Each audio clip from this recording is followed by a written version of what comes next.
Estamos de volta com a resposta. O principal obstáculo para o desenvolvimento da indústria brasileira foi, letra D, a incipiência do mercado interno.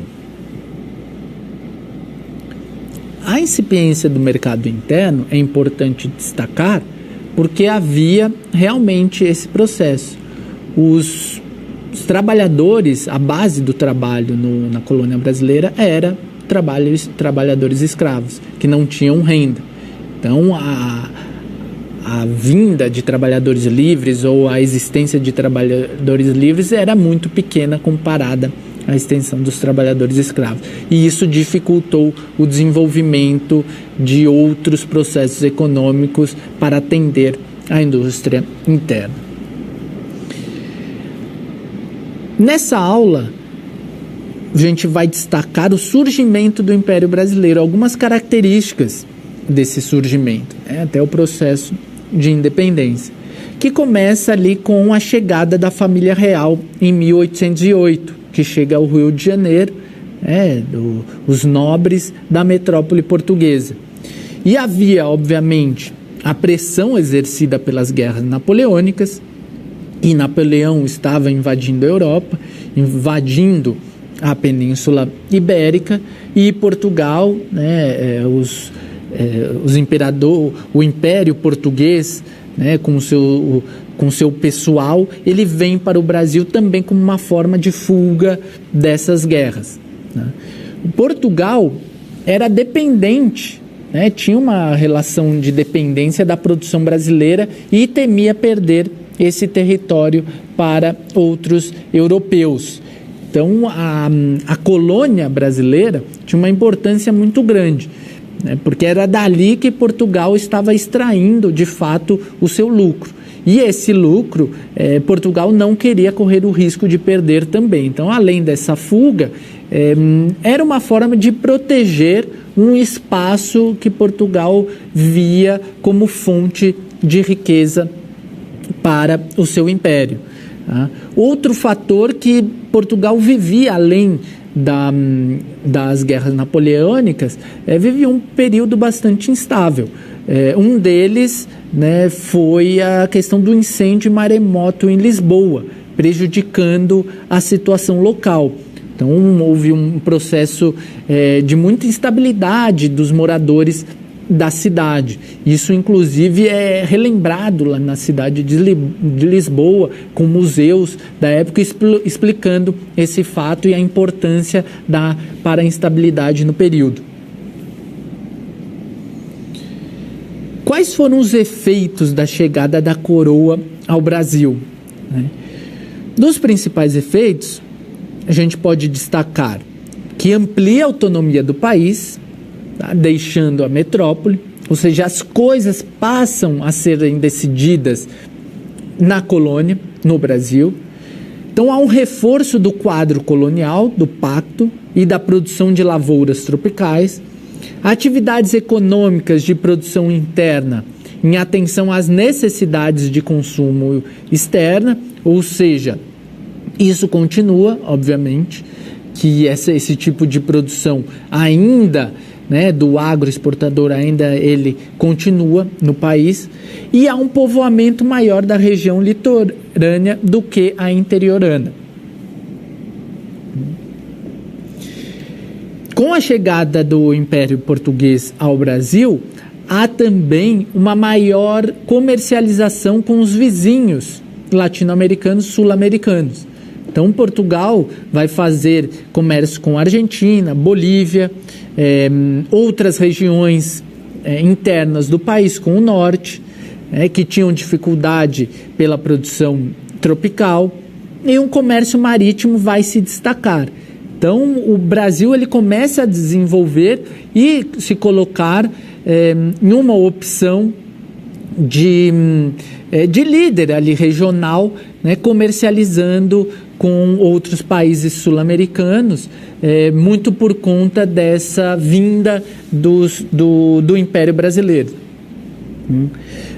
Outras consequências foram surgimento da mídia impressa no Brasil, que antes não tinha, era uma mídia que era sempre vinda de Portugal. O que era sabido sobre o Brasil era de outros locais. A mídia impressa aqui, ela tem esse papel. Implementação de instituições de ensino superior, isso diferente inclusive de algumas colônias da América Espanhola, que faculdades já existiam antes, então no Brasil só no século XIX. Chegada de cientistas e técnicos europeus, isso muda um pouco, então por interesse próprio do Império Português em ter próximo esses cientistas e técnicos, e uma valorização da arte, da cultura que antes não se via. Ou seja, o fato de estar o Império aqui, algumas coisas mudam. O território por si só, ele continua sendo, com o objetivo principal, a exploração e exportação de mercadorias baratas. Mas há uma parcela da população que agora se importa um pouco mais com determinadas coisas, como arte e cultura, começam a ser desenvolvidas a partir daí. Em 1908, nós vimos ali na aula passada que ocorreu a abertura dos portos. Então houve a eliminação do monopólio de comercialização com Portugal. E quais as possibilidades de importação? Alimentos diferenciados que antes não chegavam para o Brasil, o vinho, o azeite de oliva, manufaturas e determinados metais que aqui não eram extraídos. Então há uma mudança também das possibilidades de comercialização e importação para o território brasileiro. A população na época, no surgimento do Império, era constituída por poucos dirigentes brancos. A grande quantidade eram indígenas e escravos africanos. Pela abertura dos portos, os ingleses que vão manter a primazia no comércio do Brasil. Então há a implantação do Tratado de 1810 com Portugal, que vai dificultar as condições comerciais entre a colônia e a metrópole, e com a abertura dos portos, a criação de tributos de importações. Então inicia-se com 24%, depois com Portugal passa a 16% e com a Inglaterra 15%. E vai equiparar as tarifas somente em 1816. Mas a Inglaterra já com uma vantagem em relação às demais colônias. Então a Inglaterra tinha um poderio muito grande em relação a Portugal, já pelas relações comerciais, militares e econômicas da Europa. Essas relações elas são transpostas aqui na chegada da coroa portuguesa aqui para o Brasil.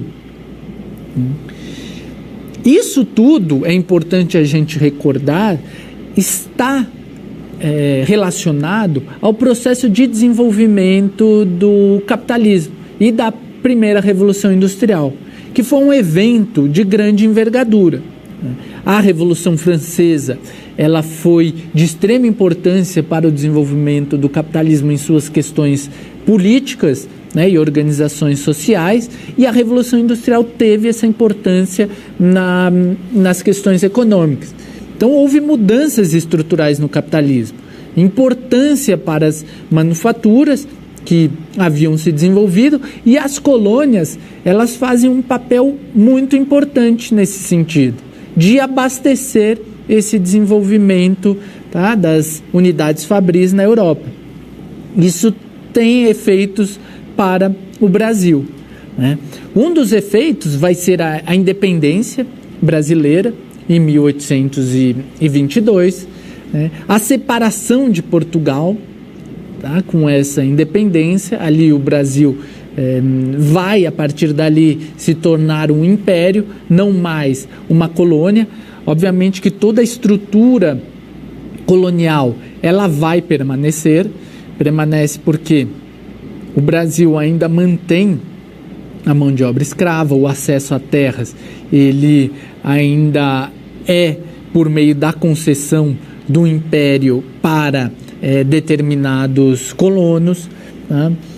Tem uma influência muito maior, uma relação muito maior de acordos com a Inglaterra. A partir daí, a Inglaterra começa a pressionar, né, nas questões econômicas e políticas do Brasil. Uma figura muito importante para a independência do Brasil vai ser José Bonifácio. José Bonifácio, que tem visões ali já abolicionistas, ele era contra esses processos da escravidão, muito influenciado também pelos avanços da Inglaterra na política brasileira, que queria, justamente lutava por a abolição da escravidão, pela entrada desses produtos, para ter um mercado consumidor um pouco maior para esses produtos. Em relação ao regime escravocrata, ele vai entrar em crise. Entra em crise por fatores internos e externos. Internos, há revoltas de escravos, tá? Na Bahia, vamos encontrar o maior número de agitações e revoltas, né? Concentração de população sudanesa, que era de um nível cultural mais elevado e de uma organização muito maior, né, procurando por melhorias nas condições de vida. A escravidão, inclusive, vai perdendo a base moral, a opinião pública ela vai mudando sobre a escravidão, né, a imprensa, até conservadores se tornam contrários à escravidão. Após a independência, aceita-se e justifica-se como um mal necessário, né, inevitável, né, pelos proprietários rurais, né, que vão ainda defender esse modo de atividade, esse modo da mão de obra, né, e vai ter contradições dentro desses proprietários rurais. Então, ou seja, enquanto se criticava a escravidão, dentro do modo de produção das colônias, ainda mantinha-se essa estrutura atrasada. Por quê? Porque para eles, obviamente, as condições escravocratas, eles ganhavam na economia, com baixo custo dessa produção, isso favorecia. Então, as pessoas já estavam mudando, né? Obviamente que levadas pelo processo econômico, que não fazia mais sentido ter mão de obra escrava, as pessoas já vão mudando suas opiniões por conta disso. Só que os proprietários rurais, ainda nas colônias, defendiam esse processo ou mantinham esse processo em suas organizações produtivas. Os fatores externos eram que o tráfico negreiro, né? Então, ou seja, a escravidão não existia sem o tráfico. Então, o tráfico abastecia. E as leis proibindo os tráficos, elas começam a avançar durante o século XIX. Havia uma pressão mundial para essa abolição, principalmente da Inglaterra. A Inglaterra, que é importante destacar, que antes era o principal expoente no tráfico de escravos, então ela ganhou muito dinheiro traficando escravos, e há uma transformação da opinião dela também por interesses ali. Em 1807, a Inglaterra vai abolir o tráfico das suas colônias e começa a pressionar o Brasil e Portugal para abolirem o tráfico, que esses estavam resistindo ainda a esse processo. Em 1815, há o Congresso de Viena, em que os países europeus eles abolem o tráfico negreiro no norte do Equador. Agora vamos para uma interatividade para a gente guardar um conceito importante do que vimos até aqui. A abertura dos portos, letra A, dificultou a exposição internacional do Brasil. Letra B, obrigou a economia brasileira a aumentar a produção industrial. Letra C, ofereceu ao Brasil as condições comerciais para outros países. Letra D, ressaltou a obrigatoriedade de comércio entre Brasil e Portugal. Letra E, não tem importância para o período. Voltamos já com a resposta.